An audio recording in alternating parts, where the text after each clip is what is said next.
গুৱাহাটী পাই থাকোঁতে প্ৰায় 1:30মান বাজিছে জখলাবন্ধা পাওঁতেহি। জখলাবন্ধা পোৱাগৈ নাই বা জখলাবন্ধা নাপাওঁতে হৈছিলে।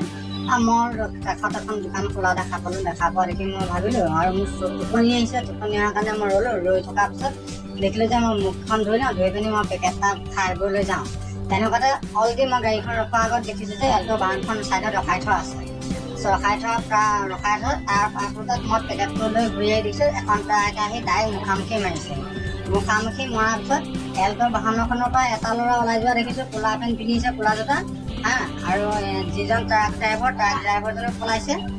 বন্ধু বান্ধৱীসকল, এটা নতুন ভিডিঅ'লৈ সকলোকে স্বাগতম জনাইছোঁ। আজি মই আপোনালোকক একদম গুৰুত্বপূৰ্ণ কথা কেইটামান ক'ম। আপোনালোকে কিন্তু ভিডিঅ'টো স্কিপ কৰি নাচাব। একদম গুৰুত্বপূৰ্ণ কথা, একদম যিটো কথা ক'ম একদম ৰাইট কথা ক'ম। আপোনালোকে কিন্তু ভিডিঅ'টো কাটি কিন্তু নাযাব, তেতিয়াহ'লে বুজি নাপাব। ডাইৰেক্ট কমেণ্ট এটা নিদিব। এতিয়া চাওক, আপোনালোকে এই প্ৰণৱটো ভাষ্যটো শুনিলেই। প্ৰণৱ ভাষ্যমতে কি কৈছে, যেতিয়া জোনমণি গাড়ীখনৰ পৰা এজন মানুহ টুৰটুৰাকৈ দৌৰ মাৰিছিলে বুলি কৈছিলে। আপোনালোকে গম পায়নে সেই মানুহজন কোন? টুৰটুৰা মানে যোনজন পলাইছিলে বুলি কৈছে, সেই মানুহজন তেওঁ ভালকৈ ধৰিব নোৱাৰিলে প্ৰণৱে। কিন্তু সেই মানুহজনে হয় মানস চলিহা। গম পাইছেনে? মানস চলিহা যিহেতু এতিয়া মানস বৰগোহাঁইৰ নাম উল্লেখ কৰিছিলে, যিহেতু মানস চলিহাৰ নাম, তেওঁ জোনমণি ঘটনাটোৰ লগত ওতঃপ্ৰোতভাৱে জড়িত হৈ আছিল। তেওঁ গোটেই কথাখিনি জানে। জোনমণিৰ লগত যিটো লীনা দলে আভাজ্যোতি হ'লে যোনটো কৰ্ম কৰিলে, সেই কথাটো মানস চলিহাই জানে। আৰু সেইটোৱে গৈ পেলাই তেওঁলোকৰ আগত প্ৰচাৰ কৰিছিলে বা তেওঁলোকৰ আগত কৈছিলে, শ্বেয়াৰ কৰিছিলে। কিন্তু আৰু লগতে সুমিত পালৰ কথা কৈছিলে যে সেই ল'ৰাজন হ'লে কি হ'ব, ধৰিলে কি হ'ব, যে সুমিত পালক আৰু কেইদিনমানৰ পিছত বেল দি পঠিয়াই দিব বুলি কৈছিলে মানস বৰগোহাঁই। যিহেতু মানস চলিহাই কৈছিলে মানস বৰগোহাঁইৰ আগত, সেইবাবে এতিয়া মানস বৰগোহাঁই মুখ খুলি তেওঁলোকৰ আগত কৈ দিছে। কিন্তু এটা কথা, যিহেতু তেওঁ চব জানে, মানস চলিহাই চব জানে যিহেতু। আৰু অনিলৰ ভাষ্য আৰু মানসৰ ভাষ্য কিন্তু একেই দেই। আপোনালোকে এটা গুৰুত্বপূৰ্ণ একদম ভালকৈ শুনিবচোন। অনিলে যিটো কথা কৈছিলে, জোনমণিক আমুকৰ জেগালৈ নি জখলাবন্ধালৈ নি পেলাই তেওঁৰ লগত বোলে খুবছে বোলে প্ৰসাৰ কৰিলে, আক্ৰমণ কৰিলে, তাৰপাছত বোলে জোনমণি শেষ কৰিলে বুলি কৈছে। কিন্তু এতিয়া এই জোনমণি যোনটো কথা অনিলে কৈছিলে, সেই কথাটোৱে এতিয়া কৈছে কি মানস চলিহাই, মানস বৰগোহাঁই কৈছে। যিহেতু মানস চলিহাই কোৱা কথাখিনিয়ে মানস বৰগোহাঁই কৈছে। মানস চলিহাই সেই কথাখিনি জানে, সেই কথাখিনি কৈছে। যিহেতু তেওঁলোকৰ সেই সুমিত পাল, লীনা দলে যোনখিনি পাৰ্টি, সেই পাৰ্টিখিনিৰ লগত তেওঁলোকে ওতঃপ্ৰোতভাৱে জড়িত মানস চলিহাই। সেইবাবে আজি তেওঁ গৈ পেলাই শ্বেয়াৰ কৰিব পাৰিছে সেই কথাটো। আপোনালোকে গম পাইছে নে ভালকৈ? কিন্তু ইয়াত জোনমণি ঘটনাটোৰ লগত বহুত কেইজন মানুহ জড়িত হৈ আছে। এজন দুজন নহয়। লীনা দলে আভাজ্যোতিহঁত কোনো, তেওঁলোকতো আছে, কিন্তু এওঁ আছে আকৌ। এওঁ আছে মানস চলিহা, আৰু কোন ওলাই নাজানো। মুঠতে আৰু এজনকৈ ওলাই দিছে। চাব আপোনালোকে, জোনমণি ঘটনাটো এটা দীঘলীয়া ঘটনা। কাৰণ এগৰাকী SI জোনমণি ৰাভাক এগৰাকী SI হয় ন, তেওঁতো জানে পুলিচৰ মানুহ, তেওঁ কেনেকৈ মানুহৰ পৰা হাত সাৰিব লাগে সম্পূৰ্ণ তেওঁ জানে। কিন্তু ইমান এজনী সৎসাৰথী ছোৱালীক যদি অকলে এজন মানুহে এনেকুৱা কাম কৰিব নোৱাৰে। তেওঁ এই কামটোৰ লগত কেইবাজনো মানুহ জড়িত হৈ আছে। এজন দুজন নহয়, কেইবাজনো মানুহ জড়িত হৈ আছে। কেইবাজন মানুহ জড়িত থকাৰ কাৰণে আজি জোনমণি ৰাভা শেষ কৰিলে। কিন্তু এজনে হোৱালে কেতিয়াও জোনমণি শেষ কৰিব নোৱাৰে। এতিয়া মানস চলিহাৰ কথাখিনি একদম মানে ভাবিবলগীয়া। মানসে যিখিনি কথা কৈছে যে, এতিয়া যোনটো কল ৰেকৰ্ডিং ভাইৰেল হৈছে, এতিয়া আমি ভাবিছিলোঁ মানস চলিহাই বহুতো বেলেগ কামত লিপ্ত বুলি। কিন্তু এতিয়া জোনমণি ঘটনাটোৰ লগত যে জড়িত বুলি মই ভাবি যে একদম হতবাক হৈ গৈছোঁ দেই, আচৰিত হৈ গৈছোঁ। এনেকুৱা মানুহ হ'ব পাৰেনে? এগৰাকী ছোৱালীৰ ওপৰত তেওঁলোকে দয়া মমতা নাই। মতা মানুহ এটাৰ লগত লাগি চাইছেনে? সেই ছোৱালীজনীৰ ওপৰত যে তেওঁলোকে লাগি চাইছে, সেই মতা মানুহৰ ওপৰত লাগি চাই, সেই ছোৱালীজনীৰ ওপৰত লাগি কি লাভ পাইছে?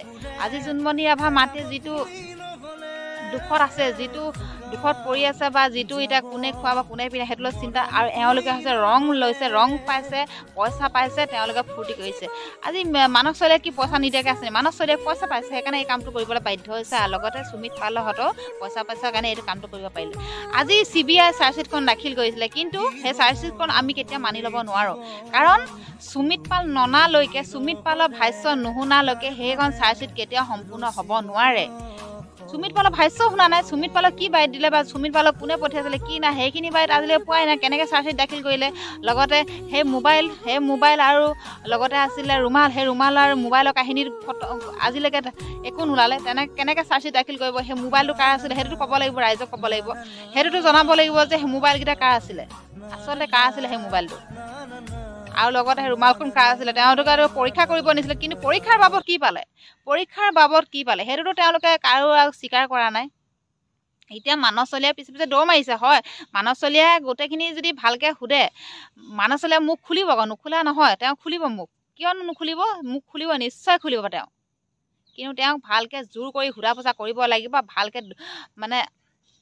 ভালকৈ ভয় খুৱাব লাগিব তেতিয়াহে তেওঁ মানস চলিয়াই মুখ খুলিব আচলতে মানস চলিয়াই কোনে টকা দিছিলে আৰু এই ঘটনাৰ লগত কোন জড়িত আছে জোনমণি ঘটনাটোৰ লগত কোন জড়িত আছে নে নীলা আভাত তেওঁক কোনে হেক কৰিলে সেই কথাখিনিও তেওঁ মনে পানে খুলি ক'ব কিন্তু এটা ভয় লাগিছে মানস বৰগোহাঁইলৈ কিন্তু তেওঁ কিন্তু এই আলফা শিবিৰৰ পৰা ওলাই অহাটো বহুত ডাঙৰ কথা হ'ব দেই কিন্তু এতিয়া মানস চলিহাৰ নাম যেনেকৈ লৈ আছে কৈ আছে এই মানস বৰগোহাঁইক যে এতিয়া জোনমণি যেনেকুৱা হেক কৰিলে মানস বৰগোহাঁইক হেক নকৰিব কি মানে আছে কওকচোন আপোনালোকে ভাবকচোন এই ল'ৰাজনলৈহে ভয় হৈছে এতিয়া জোনমণি হৈছে এছাই হৈ আজি জোনমণি হেক কৰিব পাৰিলে আজি যদি এইজন মানস বৰগোহাঁইক যদি কোনোবাই এই কথাখিনিৰ বাবে তই যে মোৰ কথাখিনি কৈ দিলি তোৰ কিন্তু ভয় আছে দেই বোপাই তোৰ কিন্তু ভয় আছে মোৰ একদম ভয়ে লগা হৈছে এইবোৰ ঘটনা লৈ কিন্তু যি কি নহওক জোনমণি ঘটনাটো ফাদিল হ'ব লাগে কোন জড়িত আছে ওলাব লাগে আৰু দোষী উচিত শাস্তি পাব লাগে এজনী ছোৱালীক আমি এনেকৈ এৰি দিব নোৱাৰোঁ